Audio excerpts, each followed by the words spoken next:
अगला हमारा टॉपिक रहेगा ब्रांच। देखिए हमने पीछे इलेक्ट्रिक नेटवर्क पढ़ा, जंक्शन पढ़ा, लूप पढ़ा, तो ब्रांच के बारे में भी हमें पता होना चाहिए किरचॉफ्स लॉ से पहले। ब्रांच क्या होता है कि दो जंक्शन के बीच जितने नंबर ऑफ वायर कनेक्ट रहते हैं, जैसे ए और मैं आप मान लो पी है, तो ए और पी के बीच में देखिए ये वायर कनेक्ट है, पी और सी के बीच में ये वायर कनेक्ट है। तो ऐसे ही दो जंक्शन के बीच अगर दो वायर, दो से तीन वायर, चार वायर, जितने भी वायर कनेक्ट रहते हैं, नंबर ऑफ वायर को ही क्या बोला जाता है, ब्रांच। मतलब the number of conductor between two junction is called branch. इसके बाद आपका आता है किरचॉफ का फर्स्ट लॉ। ध्यान से समझिए, किरचॉफ का फर्स्ट लॉ क्या होता है, किसी जंक्शन पर अप्लाई किया जाता है किरचॉफ का first law. The algebraic sum of current at any junction is zero.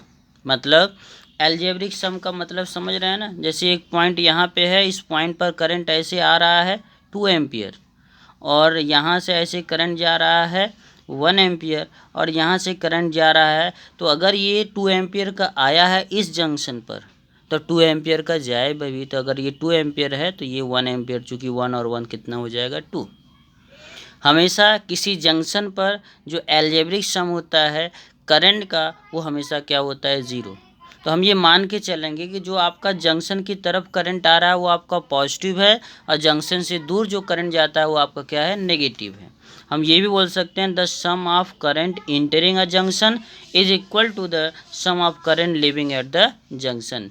जितने करंट आते हैं जंक्शन पर, उतने ही करंट उस जंक्शन से जाएंगे भी। तो हम यहाँ पे ये देखें, अगर मेरे पास, मैं कहता हूँ मेरे पास एक पॉइंट है ओ, जिससे देखिए 5 वायर कनेक्ट है। जो 5 वायर कनेक्ट है तो इस पॉइंट को हम क्या बोलेंगे, जंक्शन बोलेंगे।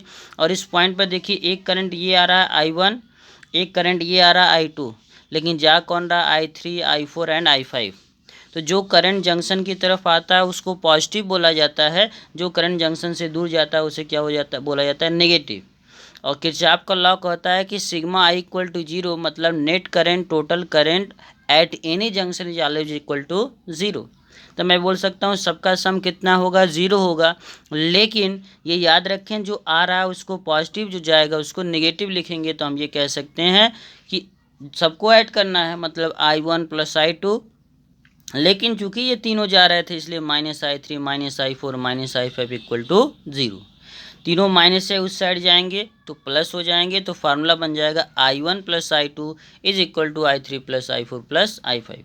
देखिए ये इंटरिंग एट जंक्शन है, ये जंक्शन पर इंटर कर रहे थे इतना करंट, और जंक्शन से जो दूर जा रहे थे, लीव कर रहे थे, इतने करंट थे। इसीलिए बोला जाता है कि sum of entering the current is equal to sum of leaving the current. मतलब जितने लिविंग करंट रहते हैं उनका सम, और जितने इंटरिंग करंट रहते हैं उनका सम किसी भी जंक्शन पर क्या होता है, इक्वल होता है। या total sum, algebraic sum zero बोल सकते हैं, या इस प्रकार से हम डिफाइन कर सकते हैं। ये आपका फर्स्ट लॉ होता है, ये बहुत ही इंपॉर्टेंट है, जो कि आपको आना ही चाहिए जब हम इलेक्ट्रिक सर्किट को सॉल्व करेंगे, जिसमें सबसे बड़ा रोल होता है किरचॉफ्स लॉ का।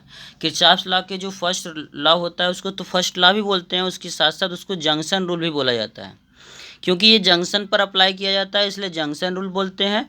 और एक और रूल बोला जाता है करंट रूल, क्योंकि ये करंट के लिए अप्लाई किया जाता है इसलिए हम इसको करंट रूल भी बोलते हैं। किरचॉफ फर्स्ट लॉ ये होता है आपका, तैयार रहे।